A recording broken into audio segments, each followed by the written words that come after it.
BCCI এর তরফ থেকে পাবলিশ করা হলো দুটো নতুন গাইডলাইন প্লেয়ারদের নিয়ে। কি সেই দুটো গাইডলাইন?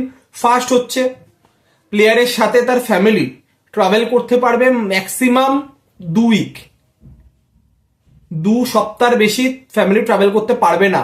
স্পেশালি যে বড় ট্যুর গুলো থাকে লাইক ইন্ডিয়া অস্ট্রেলিয়া 40 দিন 45 দিনের ট্যুর, সেখানে ম্যাক্সিমাম 2 সপ্তাহ ফ্যামিলি ট্রাভেল করতে পারবে।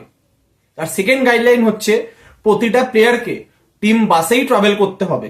অনেক টাইম আমরা দেখি যে বড় প্লেয়ার যেমন হচ্ছে বুমরা, রোহিত শর্মা, বিরাট কোহলি এরা নিজের গাড়িতে ট্রাভেল করে, তা হবে না। খেলতে গেলে টিম বাসেই ট্রাভেল করতে হবে। তো এই দুটো গাইডলাইন আজকে বিসিসিআই এর তরফ থেকে পাবলিশ করা হয়েছে। তো এই দুটো গাইডলাইন নিয়ে আপনাদের কি মতামত অতি অবশ্যই কমেন্ট করে জানাবেন। এবং ক্রিকেটের আরো এরকম ভিডিও পেতে অবশ্যই পেজটিকে ফলো করবেন এবং যারা ইউটিউব থেকে দেখছেন অবশ্যই চ্যানেলটিকে সাবস্ক্রাইব করবেন।